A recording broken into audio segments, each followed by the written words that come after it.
Just like everyone else, I was looking forward to the 2022 Formula One season with the new vehicles, but I became bored during the off-season and began watching previous races, which led me to a realization. Many of the firms that sponsored these cars are no longer in business. For a long time, shady money has been a part of Formula One DNA, and with 490 million people watching, it's understandable why dodgy firms would want their name on the side of a race vehicle.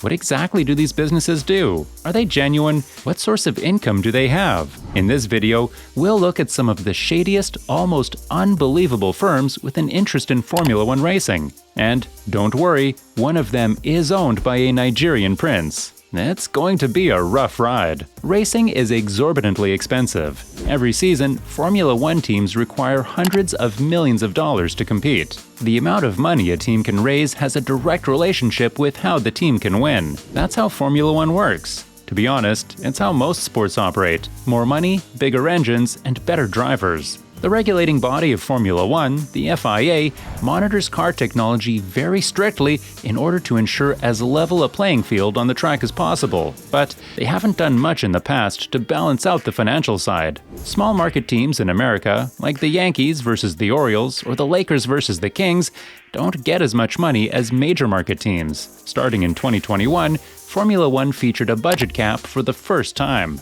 However, historically, there has always been a significant budget disparity between the highest-earning teams and the lowest-earning ones. For example, Mercedes Petronas spent the most in 2019 with $484 million, over 3 times the amount spent by the Williams team in the same period. Because Williams lost their title sponsor, Martini and Rossi, a firm that makes vermouth, a sweet liquor created from wine, the budget was reduced from the previous year's budget of $150 million.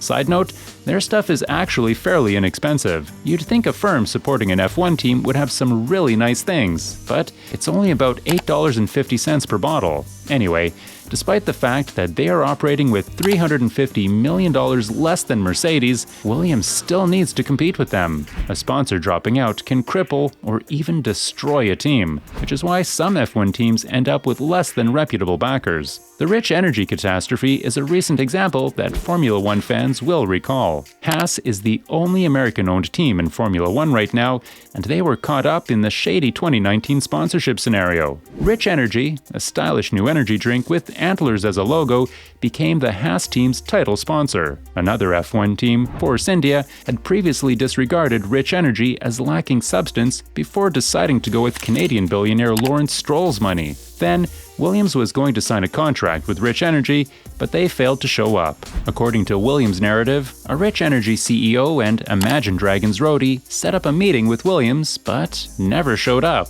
After a few days, it was announced that he had signed with Haas. That should have been a warning sign for Haas, but there's a third one. The fact that at one point during the 2019 season, there was no product. On F1 forums and Reddit, people realized they'd never seen a can of Rich Energy in person. When questioned about the veracity of his company's story, he told Motorsport.com that denying Rich Energy doesn't exist is like saying that men have never gone on the moon or that Elvis is still alive. There are simpler ways to inform folks that you have a product and that your business is legitimate. Okay, there are a few. Then, someone dug out financial papers from the company, which revealed a balance of 581 British pounds, or $770 in their bank account. The strangest part of this story occurred on July 10, 2019. Rich Energy terminated their contract with Haas F1 due to poor performance after the story got viral and was tweeted out. You can't be fired if you quit, right? Not only Haas, but everyone at Rich Energy was unaware of this. They attempted to drive the narrative out of the organization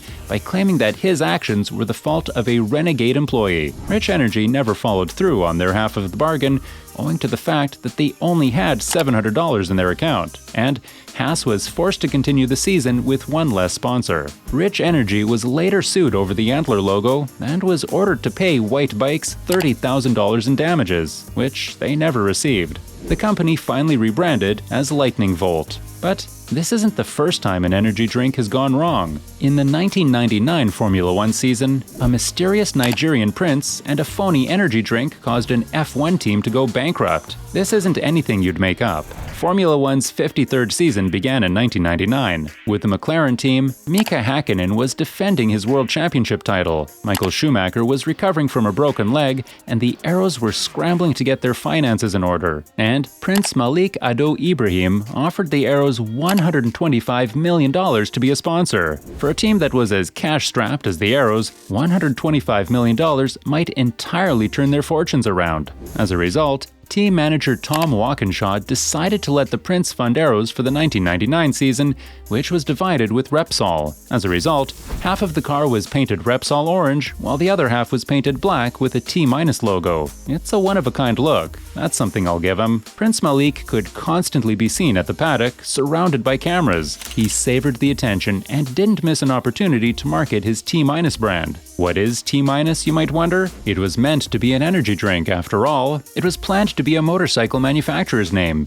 It was supposed to be a lot of things, but it never turned out to be very much. The goal was to launch the company in Formula One and then market rebranded T- products such as energy drinks, motorcycles, and bicycles. They even planned to rename Lamborghinis as T- vehicles. You want to see my T without the Lamborghini? T- was the third energy drink to sponsor Arrow in 4 years, following Hype and Power Horse. T- did develop some energy drinks, but they didn't make any money. And Prince Malik was nowhere to be found by the conclusion of the 99 season. When he was asked to purchase the remaining shares in his company, no one could reach him, and his stock was eventually purchased by an investment firm. Morgan Grunfeld, who later sued Arrows, said that the team had been duped by a real-life Nigerian prince fraud, and, unfortunately, the team was forced to close down in 2002 due to a lack of finance. So, what became of Prince Malik? He reappeared a few years later to support a NASCAR driver, but that's another story. On Ferrari's car, the Mission Winnow. It honestly looks very good to me, but what is Mission Winnow exactly? Flour mills have nothing to do with Mission Winnow. When you visit their website, there isn't much information,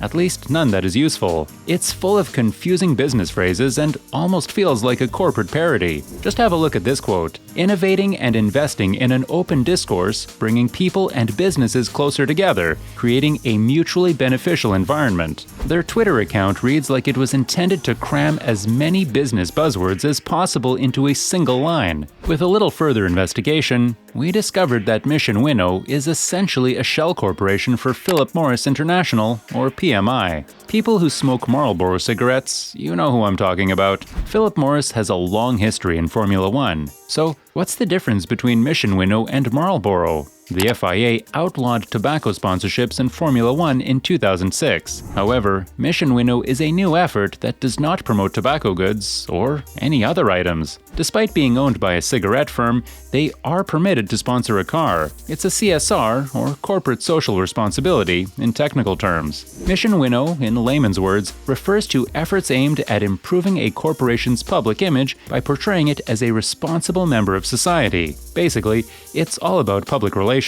This wasn't the first time Philip Morris has played games with SSX. At a standstill, it appeared to be nothing more than vertical lines, but at high speed, the barcode resembled the Marlboro chevron. The Mission Winnow logo is actually just the Marlboro chevron on its side. It's the same dimensions, same shapes, everything. It's a method for Marlboro to remain associated in Formula One without actually competing. Guys, it's a loophole that the World Health Organization is working to close as quickly as possible. Due to Australia's strict cigarette advertising restrictions, Ferrari was forced to remove the Mission Winnow logo off the wing for the Australian Grand Prix last year. It wasn't simply Australia that was impacted. For 11 of the 21 races in 2019, Scuderia Ferrari was ordered to remove Mission Winnow advertising. Their marketing strategies appear to have backfired. Although Ferrari isn't the only team with a tobacco sponsor, it could be a sign of things to come. A Better Tomorrow, which is owned by British American Tobacco, is McLaren's sponsor. McLaren had to take down their advertisement prior to the Australian Grand Prix. It's sleazy, but it's also amazing in certain ways. Guerrilla advertising is what Philip Morris is doing with Mission Winnow. It gets people talking. I mean, we're currently making a video about it. Clearly, they were victorious. Philip Morris displays a large, fascinating emblem on their vehicle that has nothing to do with smokes. When people learn about it,